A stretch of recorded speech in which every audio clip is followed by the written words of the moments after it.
Truly sensible capitalism can only work if it is truly ethical, quality-oriented, and sustainable. Sustainable capitalism is social democracy.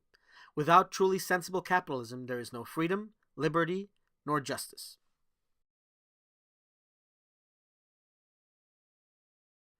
By all means, rock the boat. Just don't sink it. Those who do not have the wisdom to tolerate the freedom of others are neither wise nor free. Actually, most people fail because other people fail to help them succeed. Do not be impatient. Watch this rant video all the way. It starts out a bit weak, but it gets better and better. You'll see.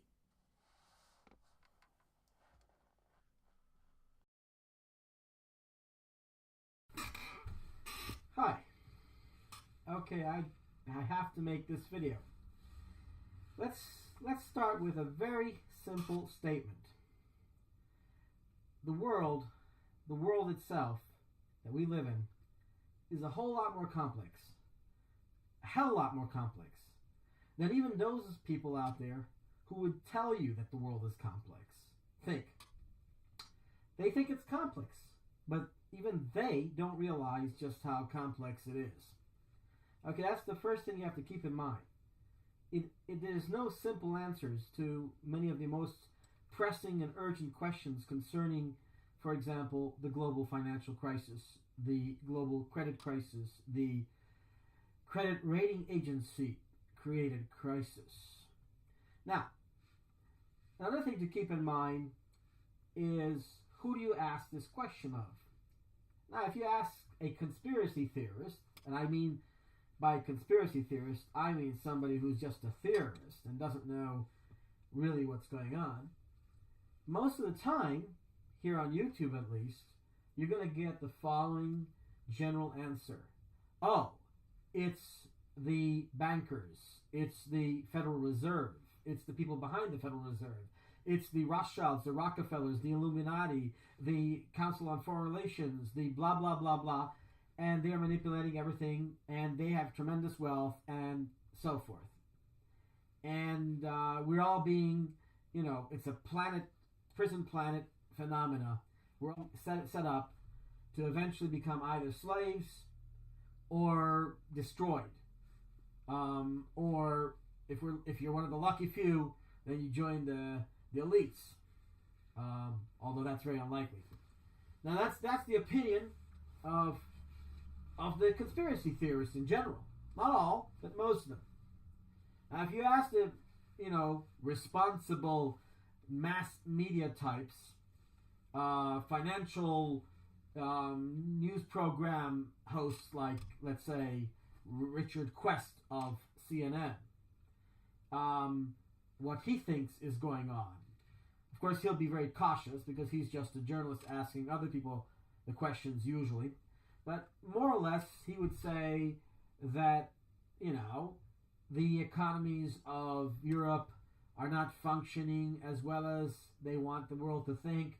The down rating, the lowering of the rating by the credit rating agencies of European government economies is based on massive debts that have been accumulated by governments spending too much on public programs and blah, blah, blah. And then, that's all justified. Generally speaking, the mass media, with almost no exception, is saying the same thing. That it's just these, economies have not performed properly. They're full of corruption, graft, irresponsibility, too much spending on the public.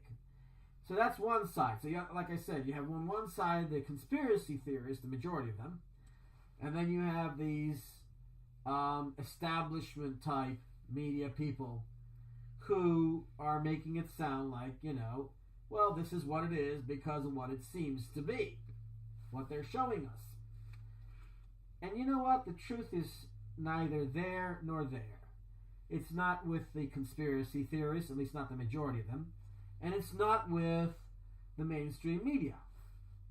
And I know this without any doubt, and I'll tell you how I know this.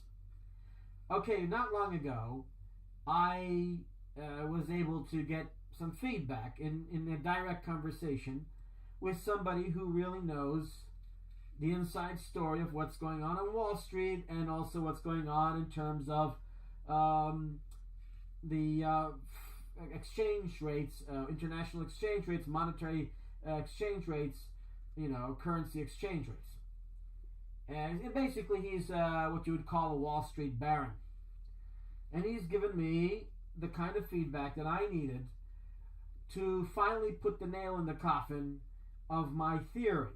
And now it's no longer a theory, it's a fact. And let me explain to you what it is. Okay, Standard & Poor's and Fitch and all these other, Moody's, whatever, their down rating of the European and American economies, Western economies, so to say, is unreal. It's based on prejudice that's quite deliberate. It is not unbiased. It is not based strictly on objective analysis of GDP, GNP, productivity of key companies on key exchanges. No. Some of that is there. And yes, some of the down rating has a basis. Some of it. But not to the extent to which it's happening. No. And who does this benefit? Who does it profit? Well, you could argue that it profits Russia, China, India, Brazil, basically the BRICS, other, economies, including some of the oil-producing, exporting countries, OPEC, so forth. Well, yes and no. But the thing is, ultimately, it's a game. It's a game, it's called a shell game. Or you could say it's a giant mega Ponzi scheme. Well, not exactly, but it's more like a shell game. You know what a shell game is, probably. You've seen people, especially in hard times, set up a little box on a street corner, and they put 3 containers, whether it's shells or cups, whatever, and they switch them around, and you've got to figure out which one has the thing under it so that you can win your money and double it, whatever. And of course, shell games, the ones who do these shell games, rig them. They make sure that they win almost always. Sometimes they lose by chance, but most of the time they cheat. Anyway, that's what's going on a global basis. It's a shifting of the wealth. And you'd say to yourself, well, who is it shifting from and to whom?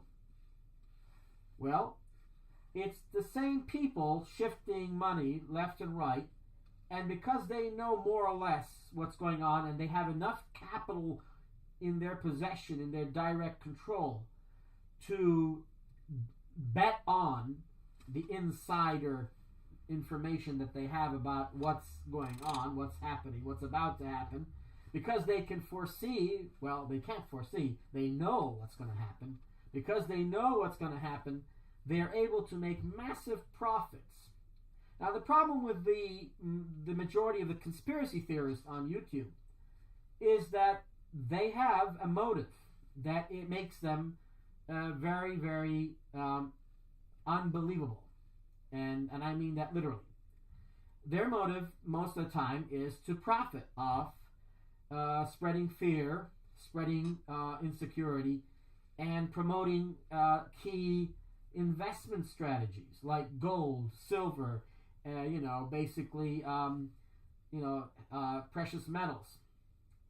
How do they do that? Well, it's simple. If you'll notice, most of the people who say that it's this traditional set of conspiracies relating to the Federal Reserve and the corruption of the banking system in the United States, the governments being controlled in America and in Europe by the bankers, people who buy into that, or who try to buy you into that idea, they tend to be associated with the same people, whether directly or indirectly, it's not important, who are selling you the idea that a safe place to put your money is gold. Well, if it hits the fan, gold, silver, none of it's going to be any use to you if it really, really hits the fan. Because, who's going to want to have your gold in exchange for food, security, whatever, weapons, safe place to stay, when nobody else is going to need it? It's just not going to be that important. So there's a lot of money being made on that. And on the one hand, there's these small fry, the small opportunists who are conflict profiteers, and they're not so small, but they're smaller than the bigger ones. Basically, there's two levels of profiteering going on here.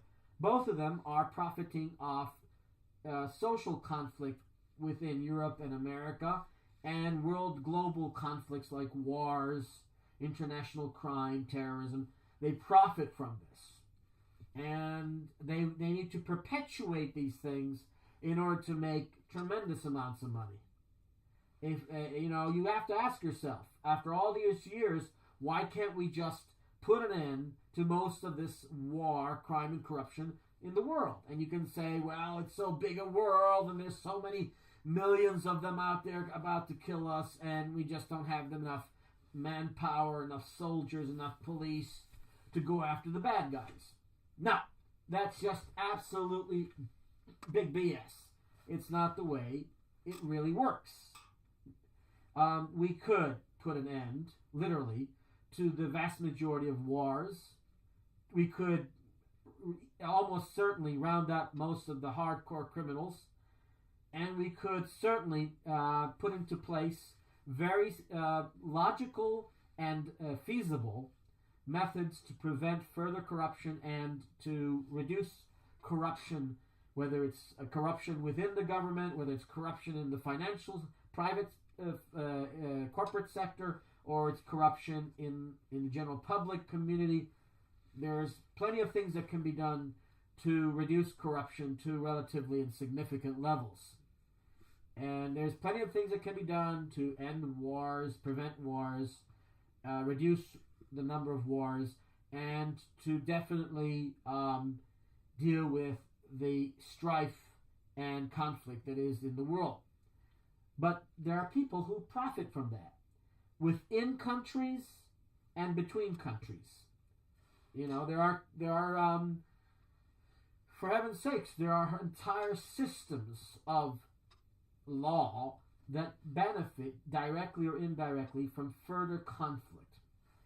The problem is that some of the people, some of the countries and powers of the world that will talk bad about other powers and countries are themselves no better, and they have their own set of horrible circumstances. I mean, if you look at the world objectively, you can say that in many ways the United States is a safer place to live compared to, say, some other big countries in the world, and I'm not going to specifically mention which. You can figure it out. And you can say that there's a lot of crime in America, a lot of corruption, a lot of problems, but compared to those other big countries, it's not so bad. Well, it's all relative, right? It depends on who you are. If you're a wealthy American or an upper middle class American and you have a formal accreditation, a nice degree, and you belong to a relatively stable community, you're somewhat insulated, you're somewhat protected from the dangers out there. But if you're a poor American or a lower middle class, or as I call people, lowered middle class American, you're going to be influenced in a very negative way by crime, corruption, and by the effects of global strife and war. So that's the same everywhere. I've said in another video that, there is this not just one military-industrial complex, but there are various ones around the world, and they're sort of like constantly in competition with each other and in cooperation, pending whenever it's in their interest. Rich people do that all the time, and so do big, giant mega corporations and complexes, mega complexes. They cooperate and they compete whenever it's in their interest. Sometimes even when it's not in their interest, of course. As I said, the world's very complicated. The bottom line is the credit rating agencies are lying. And you'd have to ask yourself, why doesn't the mass media just say so? Why don't they investigate it and say, wait, there's something wrong here. We did our own independent research and we find that Standard & Poor's and all these other big rating agencies are off. They're not right. They're wrong. They're not fair. They're too heavy in turning against the interests of Germany and France and the United Kingdom and the United States, and not to mention Spain, Italy, Greece, Portugal. These credit rating agencies, one would think they were at one point legitimate, relatively speaking, and because they were legitimate for such a long time, people took their word for it that they knew what they were talking about. I don't think that it's right that they exist. I don't think credit rating agencies should have any business forecasting what investors want to know about what governments' finances are going to be like, what the value of the British pound or the euro or the American dollar or the Japanese yen. They should know what is going on, right? These credit rating agencies supposedly know. Well, it's not that they don't know. It's that they are perpetuating a problem that they themselves have instigated, and it's for sinister purposes. That the specific specialists, people with degrees in finance and economics and business who work for these agencies, the know-it-alls there, how can I prove that they are doing this on purpose? Well, listen, it doesn't have to be that they themselves realize they're doing it on purpose if they themselves are being duped by interference. Now, what kind of interference could cause an economist, a financial expert working for, let's say, Standard & Poor's, just as an example, what would cause them to come to a conclusion that would benefit conflict profiteers? Well, it could be information that's stored and retrieved on computers and information available on computers. And that's another possibility. Basically, we're over-dependent on our access to information electronically. And if you ever saw the movie Sneakers, it's a great movie. Ben Kingsley, Robert Redford, and my late friendly acquaintance, River Phoenix. It's about how Ben Kingsley plays this really dangerous computer expert character, and his ex-buddy Robert Redford, who then has his own business later on, and they have been separated for a long time. In any case, Ben Kingsley has become part of something really sinister, and he wants to manipulate the world markets, the world economies, by controlling, controlling what's available on computers worldwide. And at that time, when the movie came out, it was somewhat a fictitious premise, but it hasn't been for quite some time. The fact of the matter is that the internet and the data retrieval and storage systems, the huge data banks that very wealthy corporations and individuals can afford to have, allow for horrible things to be done to innocent people all over the world via computers.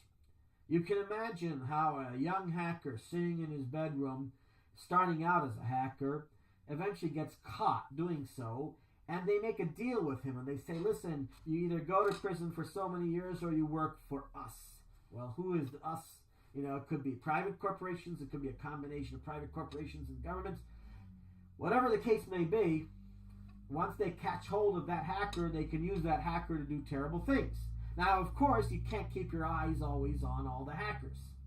And so you have other hackers watching those hackers who work for those companies and interest groups that want conflict in the world. They want information control. They want people to be harassed. They want to selectively target people via the internet, which, by the way, most people don't realize it really is dangerous and has been doing a lot of damage to a lot of people's lives. There have been many, many suspicious incidents, and some direct evidence, too, of people who are outspoken about social issues, about global security issues, or any number of things, whose lives have been harmed or damaged because of the internet, how it can be used, because of data banks, how they can be used to constantly keep track of those people, because of the way that the mass media and the internet relate to each other, and the way the mass media is now also under the control of X number of competing interests. The world is at war with itself. The whole world's elites are constantly fighting global warfare with each other for economic gain. And some are losing and some are gaining all the time. And in the meantime, the little people like us, the hardworking, lowered middle class, working class poor, and some of the upper middle class who care about us, and a few of the elites, suffer because of the corruption and this horrible fighting and competition that's going on globally. If you could, if you had like X-ray vision, but you could see the whole world internet with your mind's eye, and you could see what's really going on, you would actually see something that would remind you of those really elaborate, gamer rooms where you shoot each other up and all the players are fighting each other and there's a lot of chaos going on. Well, it's much worse than that. So there's all this terrible, dangerous information on the internet, via the internet, on computer data banks, on systems. There's access being basically legal accessing of information by hackers that is supposed to be secure information about our personal details, our health records with the various health agencies, our financial records, our criminal records, if any, everything, or even if you're not a criminal, if you just have been unfortunate to be suspected as such, your details, your private details that you trust the governments with, that you trust certain private companies with, they're not secure. It's a lie. And you can say, well, there are all these encryption technologies, there are all of these ways in which the information can be stored securely. And you would say, well, the evidence is that most of my friends don't tell me that their bank accounts have had money missing suddenly, and so forth. Yeah, but you're not thinking right. Most of these intrusions into our private details are not an attempt to take what little money we have directly out of our accounts. It's more about how to harass us and create incidents and create impressions and give us a bad report in terms of our background security check. There's a number of things that, and here's an interesting point about that. In America, for example, but this is true elsewhere, more so in America than in most places. If you want to get a decent job, they conduct a background security check on you because they want to make sure that you're not an ex-felon, you're not a convict, you're not a dangerous psychopath, you're not going to start, poisoning the people, whatever, And you would think that makes sense, right? Of course. And you'd also think that people don't want to hire somebody who's a known racist who will scare away their clients and cause a lawsuit. We all understand that. Or a crazy person who will just, do any number of things. So they have the background security checks. And, of course, that also includes details about people's testing for illegal substances, let's say. Okay, so all these security check companies. Now, you have to ask yourself, who owns them? Who controls those companies?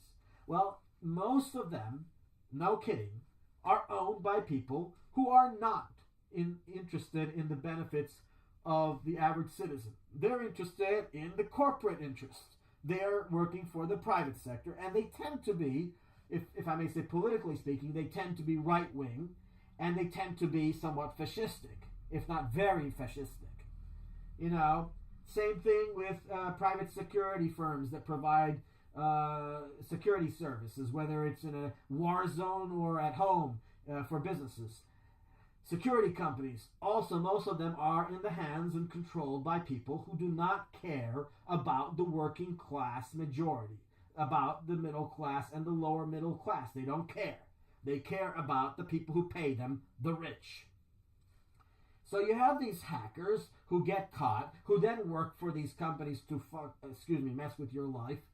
And you have hackers watching those hackers And you have people accessing your details and creating false reports about you so that you cannot get a decent job because you talk too much. They won't say so, but because you talk too much about the world's problems, because you care about the world, because you want the children of today to live in a better world than we live now, a world that is ethical, a world in which people don't lie, steal, and cheat, a world that is not corrupt to the bone, a world that is not full of war, crime, and corruption, a world which is decent and loving and caring, a world that is responsible, a world that is not overpopulated, a world that respects the rights of other creatures on this planet, including the other wonderful animals that are being at risk of being exterminated by, humankind's overpopulating and polluting.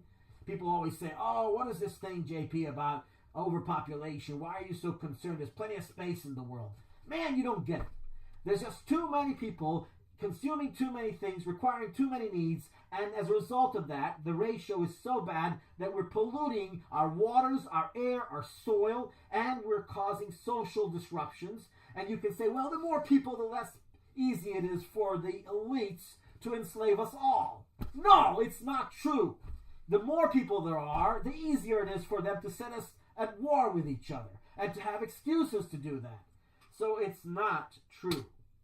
The bottom line is the credit rating agencies are, whether or not they know it or not, whether they mean it or not, whether their own data banks and their computers are being messed with and their data is being tinkered with, somewhere down the line, they are to be held responsible for giving an unfair credit rating for France, Germany, the UK, the United States.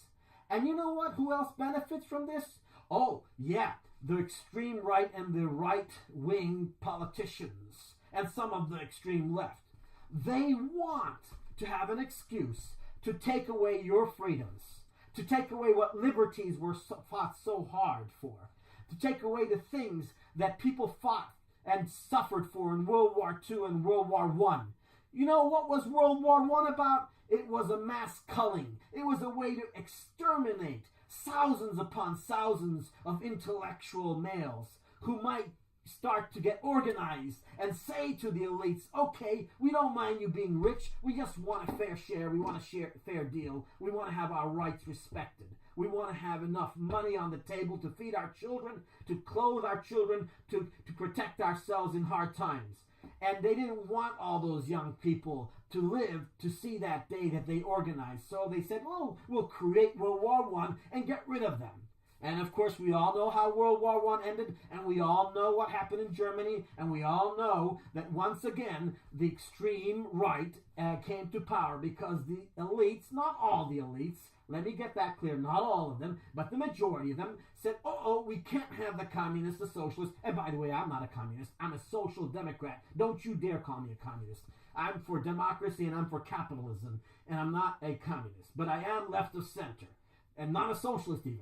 I don't believe in state control of the major means of production. I do, however, think that state government has to ensure that the wealthy don't abuse the rights of the poor, and that they don't cause excessive poverty, and they don't undermine the interest of the middle class. So anyway, World War I was created to cull and get rid of the dangerous intellectuals, the humanists, the bright-minded, wonderful thinkers who had beautiful ideas for humanity. And as a result of the way World War I ended, there had to be another war because it didn't end the right way, and we had this damn Hitler guy, excuse my language, but that's how I call him, and that guy was a useful tool. So was Franco, Tojo, Mussolini, all the right-wing dictators, and we now have them again. For heaven's sakes, have we not learned anything from World War II and World War I? These wars were not all entirely set up, but they were allowed to happen and get out of hand. And who ended up dying? The working class, the lower middle class, the lowered middle class, the poor working class people of the world ended up getting murdered and killed in the hundreds and thousands and millions. Not just hundreds, thousands, millions. And of course they had to target us Jews because Jewish people are smart. We learn to read at an early age because that's part of our culture. And we learn to suspect people because when you've been oppressed so long and when lies have been told about your way of life, when people have lied about your culture and your spiritual and religious ideas, when other people who are not Jews lie about Jews and say absolute nonsense, then of course it's very useful for these dictators, these right-wing thugs, to say, oh, it's the Jews again. And they're doing it again. And it's all a bunch of lies. Okay? Because you look at the Jewish people as a whole, you'll find decent Jews and you'll find phony Jews. Just the same thing you'll find with Christians. You find decent Christians and you find fake Christians. And with Muslims too, you find decent Muslims and you find phony Muslims. So the bottom line is that it's confuse, divide, exploit, conquer, destroy anybody who dares get in the way. That's what they're doing, and that's what these credit rating agencies, whether they're deliberately doing it or not, they're playing into that game. And if the governments of the world had any decency, and if the media, the mass media had any decency, they would seriously investigate these things, and they would come up with the results. And the results would show that there is no excuse for this vast transfer of wealth from Europe and the United States to other countries. There is no excuse for this false transfer. I don't mind the Chinese progressing with their economy. God bless them if they make their own money the decent way. And the same thing for the Russians and Indians. If they make their money on innovation and invention and good products that can compete on the markets fairly, I'm all for it. But if they're making their money because we are losing our money and they're allowing this to happen, then they too are part of the problem. And on our side, the corrupt politicians and the corrupt people in the banking sector. And I'm going to tell you, most of them are not Jews. Okay? And the few who are typical. We always have in every society, in every community, in every ethnicity, you will find people who sell out and who sell out on their principles and values. So that's the bottom line. You had it from me. I didn't like having to talk like this. I don't like to be angry. But I am. And I hope that now that you know that there's a global shell game going on, it's all a bunch of kabuki play, lies, a bunch of illusions, a bunch of hocus pocus baloney to take money from us and give it to other people.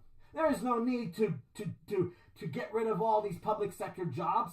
There is no need to fire so many people who could be helpful as police officers, who could be helpful as firemen, firewomen. There is no need to fire all these people. In hard economic times, the rich have to pay their fair share. They caused the problem this time, most of them, and they should have to pay for it. And they should be willing to pay for it, and they shouldn't run off to some other country so they can save themselves from having to pay the price of their mistakes. Because what good is their wealth if they destroy society, if they destroy the balance of things, if they get rid of the last ounce of democracy and ethics? Without democracy, there's no healthy capitalism. Without a decent, honest, and an ethical, without an ethical capitalism, there is no democracy. Both depend on each other. And democracy is the only way. In hard times like this, people are so quick to fall for anarchy. Oh, well, we can all be free. We can do whatever we want. It don't work like that, okay? Always the thugs, the more aggressive ones in society, in an anarchy society, which doesn't really work, the ones who are most strong physically, or the ones who were clever enough to cheat and lie and steal and have the means to get the guns, whatever, are the ones who are going to wipe the rest of us out if we don't behave. So anarchy is a bad idea. Democracy is a wonderful idea when it works right. And it has to work right. And it can only work right when there's ethics. Why don't you learn about ethics? Why don't you read on ethics? I mean, seriously learn about ethics. There are tons of decent books on ethics out there. So the bottom line is, it's a shell game. It's money transferring. And it's ruining the lives of decent people. And specific to the UK economy, since I live here, there is no need for so many austerity measures and budget cuts. No need. No, not so fast. Yes, there is a need to bring down the budget, the deficit. I don't disagree with that. But the way you do it is by you creating growth, creating jobs, creating opportunities, creating a whole new dynamics in terms of the economy. I've suggested that they should invest in massive creation of a new economy, an economy in which robots work for us, the people. when the robots that work for us and we get the pay nonetheless. This allows us to go and get further education, which can only benefit society. And we can also learn how to fix the robots, maintain them. Basically, there is no need to spoil this opportunity. Here we have the opportunity to shift the whole economy and make it a more fair and humane society. I know the answers, and I know that these are realistic answers.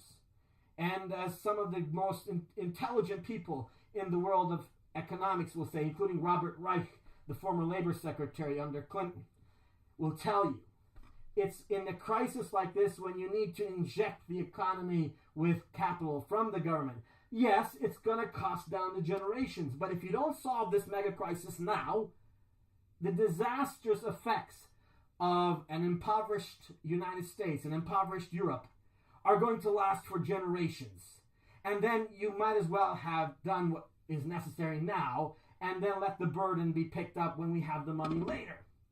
Of course, the right wing will say, no, don't you realize we got ourselves in the mess because of so much public debt, too many expensive government programs? That's how we got in trouble? It's a lie. That's not how we got in trouble. We got in trouble because a bunch of corrupt people in the banking sector, in the real estate investment sector, all of these corrupt people started tinkering with the math and tinkering with the numbers and lying and cheating and deceiving the rest of us and giving unreasonable offers to people that people can't afford. That's where the problem is. And when the system is broke and the people who broke the system are the elites, they should pay for it. Now, there are some decent elites out there, don't get me wrong. And I am not a supporter of the people who go out and protest in a violent way. That's not protesting, that's stupidity. We don't need to give an excuse to the people in power to come down and say, oh, we're going to take away more of your freedoms because you're causing too much trouble. I say, rock the boat, don't sink it. We need to support capitalism, but we need to support ethical capitalism. We need to support democracy, real democracy, not abandon democracy. We need to support globalization. Yeah, you don't like to hear that. Globalization is a great idea when it works the right way, when it works for the benefit of all humanity, not just a few. And that can be done. There's no other option anyway. Eventually the world is going to become more and more global, whether it's our way or in the interest of a small, elite, plutocratic few who will enslave us. And we can choose because we can tell the rich, listen, you don't have to exterminate us. We'll work with you. We'll compromise with you. You can keep a lot of your money. Just be fair enough to fix this problem. Let's get the economy growing. Let's create the products and services all over the world that can compete on the basis of quality. And let's deal with the demographic issues. Let's bring down the world population in a peaceful way by suggesting family planning and by encouraging people not to have more than 1 or 2 children. There are many peaceful ways to solve our world's problems. If we don't do these things in a peaceful way, we'll end up destroying ourselves. We don't have much time. If this goes on like this, what is going on right now, I say we don't have more than a few years left before everything starts to collapse and we have the most horrific end of all humanity. Because that's what's going to happen. People think, oh no, it'll just be a crisis that lasts for generations and it'll be terrible for most people and many people will die from hunger and starvation and poverty and disease. But some will live, and just the world goes on. No, because the strife that's going to ensue, if things don't get solved in a decent, peaceful way now, is going to be something that no government on earth can control. So I suggest, at least not in a decent way, they won't be able to control it in a decent way. So I suggest that they should listen to the wise men out there, the ones who understand what social democracy is about, who understand that capitalism is essential and so is democracy, and who understand what I call Asimovian robotonomics. Asimovian robotonomics, the idea of making robots accessible and producing mass quantities of robots. But instead of displacing the workers, the robots work for each worker as well as for the company, so that the worker receives the pay in lieu of the work that the robot performs, or the computer, or whatever device, mechanism, machine. Make the world more mechanized. Make it a stronger economy. We can do it. We can win. We can make this work. We do not need to destroy the public sector. We do not need to fire police officers. We do not need to fire firemen. We do not need to close hospitals down. We do not need to close schools and libraries down. It's a lie. It's a dirty, filthy lie. And that's all I have to say for now. You've never seen me this angry.